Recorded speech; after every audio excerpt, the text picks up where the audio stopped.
Europe is getting Sharia law by the front door, as in we're just accepting it.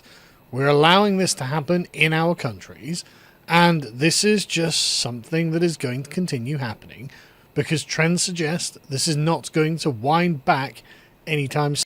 Point by Emma here that Muslim men forced the cancellation of a Barbie cinema screening after complaints of homosexuality, and therefore this is Islamic law being enforced on the rest of us. I mean, whether you like it or not, we were free countries, right? This wasn't part of our tradition.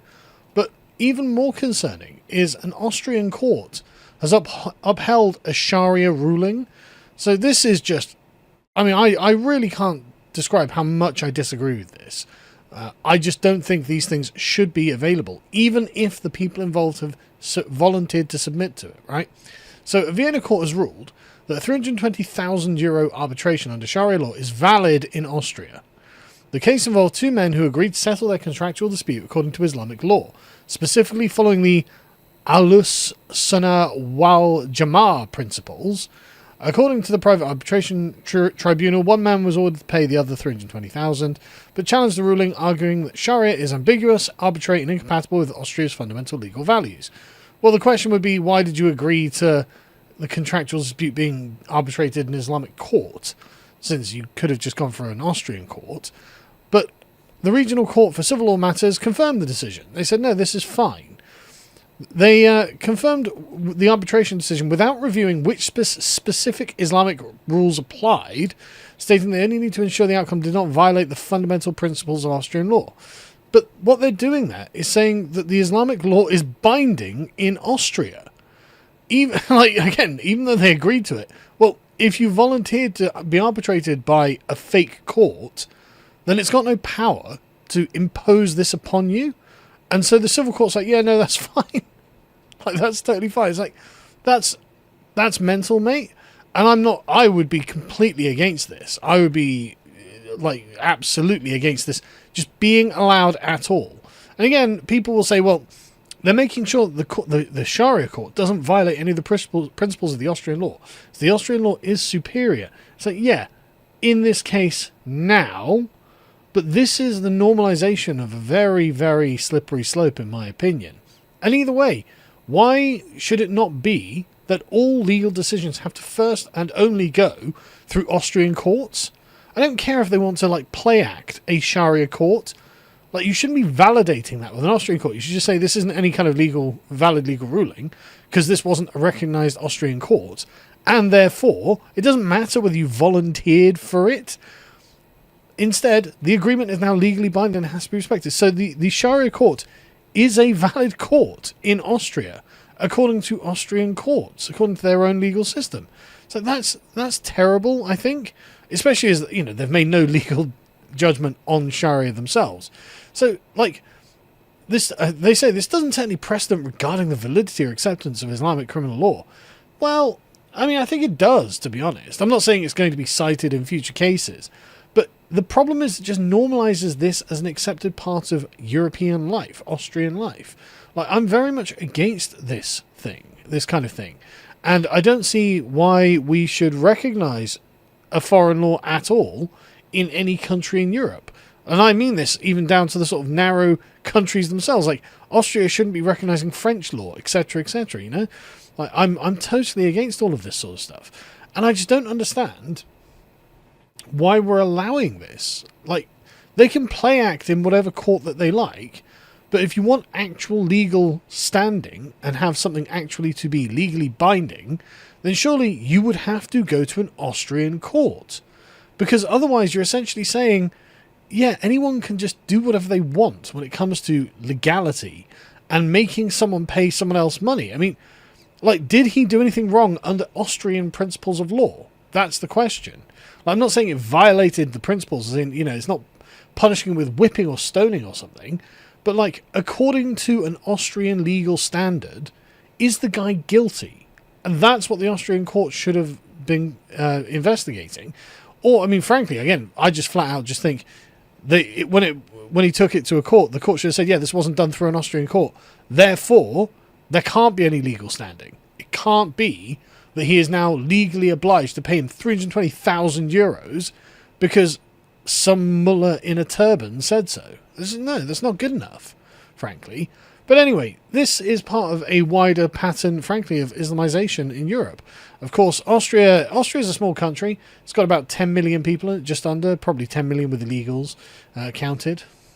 And like the rest of Europe, they have decided, yeah, we actually need hundreds of thousands running into millions of Muslims.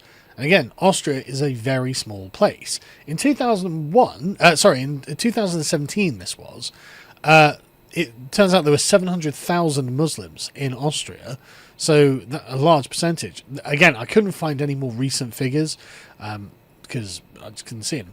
So if you've got any more recent figures, let me know. But this is going to be well over 1 million at this point, right? So it's going to be like 10% of Austria is Islamic. And you can imagine what the birth rates in that community are like compared to native-born Austrians. So to suggest that this is going to be a problem demographically in the future as these two lines start diverging away from one another is pretty inevitable, right? There's no way you can get around it. Like, Muslim families are having nearly three times as many children as native Austrians. So get used to the increased use of these Sharia courts. And the thing is, when something is de facto, we only know about this because the guy wasn't happy with the result of the court, of the arbitration, and went to the authorities to try and get it overturned. I mean, that again, the fact that the court's just like, no, these Muslim verdicts are good enough for us. We're Austrians. Given the history, just what are you doing? You know, like Austria-Hungary, famous for fighting against the Islamic invasion of Europe, but whatever. Anyway, what is happening de facto will carry on for decades until it's just de jure, right? Until it's just, well, yeah, it's always been this way. So of course, it will become formally legal, and that's what the slippery slope is. But anyway, of course, like I said, and this will get more prevalent the more Muslims are in the country. It's just inevitable that if there are more Muslims, they'll just be like, yeah, well, why wouldn't I go to the Austrian courts? They already sign off on verdicts made in Sharia courts. They recognise the legitimacy of the Sharia courts. And what happens when the Austrians are in the minority? I mean, how are they going to stop the Muslims saying, yeah, okay, you've already recognised the legitimacy of our legal system, and now that we're the majority, we're just going to impose it on everyone else like we've been doing informally anyway? What would be the thing that stops that? Seriously, what would be the thing that stops a Muslim Austria in like 30 years or however long it's going to take? And this is, again, just really, really something that's coming down the pipeline, right? 3/4 of Viennese middle school students speak no German at home. Austria being a German country. So interesting. In some districts, it rises over to 90%. Piling pressure on educators and highlighting integration failures. Integration? What are you talking about? 3/4 of the children in Vienna are not German, are not Austrian. So why would they, there's no integrating. You would have to integrate into their culture because you've allowed them to form a colony on your land. And they've brought their own legal system, they've brought their own language, they've brought their own traditions, they've brought their own family structure, and you're going to disappear just like it's happening here. But I mean, at least we have got more time than you because we're a much bigger country. We're like 10 times the size of Austria nearly. So at least we've got more time to deal with this problem. This is something that's going to be much, much worse in the much, much closer future for Austria. And you're going to be shocked to hear that nearly half of all crime suspects in Austria were foreign. Again, massively overrepresented in the crime statistics. I mean, this is just... And 335,000 of them, 160,000 or so, were foreign. And this is a massive jump. This is a massive jump, by the way. So, not a massive jump, but it is a jump of 1.2% in 2023. So, it's not like crime's going up. The country is becoming more diversified. And the legal system is just supine. It's just rolling over and saying, yeah, okay, whatever. But I mean, I don't want people in Austria to think, well, I'm singling them out unfairly or anything. Oh, we've got this in Britain as well. It's just our courts have yet to just validate the Sharia courts And, I mean, we've got 85 Sharia courts operating in the UK. It's unbelievable. But, like I said, at least our courts have yet to be like, yeah, no, that judgment has been upheld by the British legal system. You've got no right of appeal, I guess, or nowhere else to go. You're just going to have to pay that money, etc., etc. And this is a good article by Rakib Ehsan here, which is not something I say often. But he does make the good point that the Sharia courts are basically exploiting our tradition of religious freedom because they are just going outside of UK law, right? What is perhaps more revealing is the normalization of practices that are illegal under UK law, such as polygamous marriages. Again, this will become normal in Austria too. Polygamy is so normalised that in an act for the creation of Islamic wills for those living in England and Wales, there's a drop-down menu for men to say how many wives they have, between 1 and 4. Muhammad was allowed 9 wives, but he was the prophet and you weren't. You only get 4.